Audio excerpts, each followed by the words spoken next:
اس فقرے کی شرح، فمن نکث فانما ينکث على نفسه، کہ جو اس بیعت کو توڑ دے تو وہ اپنے ہی ضرر میں، اپنے ہی نقصان میں اس بیعت کو توڑے گا۔ اس کا کیا مطلب ہے؟ یقول تعالی، ذکر اللہ تعالیٰ کا فرمان ہے، فمن نکث، جو شخص اس بیعت کو توڑے گا، جو بیعت اس نے محمد صلی اللہ علیہ وآلہ وسلم کے ساتھ کیا اور اس بیعت کو نقض کرے گا یعنی توڑ دے گا، وائلیٹ کرے گا، فلم ينصرك على اعدائك، تیرے دشمنوں پر تیرے ساتھ نہیں دے گا، وخالف ما وعد ربه، اور اپنے رب سے جو وعدہ کیا تھا کہ فرار نہیں کریں گے، اس وعدے کی وہ مخالفت کرے گا، فانما ينكث على نفسه، بس وہ شخص ينقض بیعته، اس نے اپنے بیعت کو نقص کیا ہے، اپنے ہی ضرر میں کیا ہے، لأنه بفعله ذلك يخرج ممن وعده الله الجنة بوفائه بالبيعة، کیونکہ جب بیعت آپ توڑتے ہیں تو آپ اللہ کی جو وعدہ تھا کہ اللہ آپ سے راضی ہے، اس سے آپ خارج ہو گئے، اللہ نے جو وعدہ دیا تھا دخول جنت کا، اس میں سے بھی آپ نکل گئے، ٹھیک ہے نا، کیونکہ آپ نے وہ وعدہ توڑ دیا، اللہ نے تو آپ نے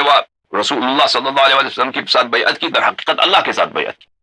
تو اس بیعت سے اگر آپ نے وفا کی تو اللہ آپ سے راضی، اللہ آپ کو جنت داخل کر دے گا، لیکن اگر آپ نے یہ بیعت توڑ دی تو یہ آپ کی اپنی ضرر میں ہے، کیونکہ اب اللہ کے رضا آپ سے لیا جائے گا اور پھر آپ کو جہنم لے کے جایا جائے گا اور آپ جنتی نہیں ہوں گے۔ فلم يضر بنکثه غیر نفسه، ایسا شخص جو اپنے بیعت کو توڑتا ہے تو صرف اس کا نقصان اس کو خود ہوتا ہے، کسی اور کو نقصان نہیں ہوتا، ولم ينکث الا علیہا، اور اس کا نقصان سوائے اپنے ذات کو کسی اور کو نہیں ملتا، ٹھیک ہے نا۔ اچھا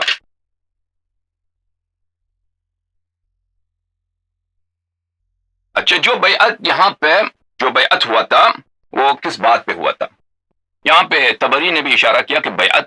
یہی اسی بات پہ ہوا تھا کہ جہاد میں ہم بیعت رضوان جو ہوا تھا اس کا کس بات پہ بیعت ہوا تھا؟ بیعت ہوتا ہے وعدہ کرنا، عہد کرنا، کس بات پہ عہد ہے؟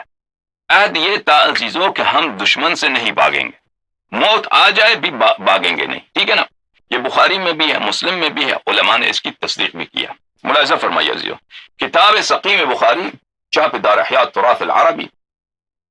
یہاں پر صفحہ نمبر 527 میں باب البیع فی الحرب ان لا یفروا، جنگ میں بیعت کرنا کہ فرار نہ کریں، بھاگے نہیں، اور بعض نے کہا علی الموت، کہ موت بھی آ جائے فرار نہیں کریں گے، بعض نے کہا کہ یہ فقرہ بھی تھا علی الموت۔ اچھا یہاں پہ میں ایک نکتہ آپ کو بتا دوں کہ اس بارے میں اختلاف ہے احادیث میں، جماعت عمریہ کے احادیث میں، کہ بیعت کس کے الفاظ کیا تھے، ٹھیک ہے نا۔ بعض میں یہ ہے کہ بیعت یہ تھا کہ ہم پائیداری کریں گے، استقامت کریں گے اور دشمن کا سامنا کریں گے، ٹھیک ہے، صابر رہیں گے۔ دوسرے کہتے ہیں کہ بیعت یہ تھا کہ ہم موت تک بیعت کی، موت پر انہوں نے بیعت کی، موت پر بیعت کیا۔ تو علماء نے فرمایا کہ ان دونوں میں کوئی فرق نہیں ہے، ان دونوں الفاظ میں کوئی فرق نہیں ہے۔ جنہوں نے روایت کی ہے کہ ہم پائیداری کریں گے، صبر کریں گے، اس سے بھی مراد یہی ہے کہ اس وقت تک پائیداری کریں گے جب تک ہمیں شہادت ملے یا دشمن کو شکست دے دیں، ٹھیک ہے نا۔ اور جنہوں نے کہا کہ موت پہ بیعت کی ہے، ان کا بھی یہی مطلب ہے، کہ ہمیں موت بھی آ جائے ہم اس فرار نہیں کریں گے، بھاگیں گے نہیں۔ اچھا ملاحظہ فرمائیے، عبداللہ ابن زید روایت کرتے ہیں کہ جب حرہ کا واقعہ پیش آیا سنہ 63-64 ہجری کو، وہاں پہ کسی نے کہا کہ ان ابن حنظلہ یبایع الناس علی الموت، ابن حنظلہ نے لوگوں سے موت پہ بیعت لے رہا ہے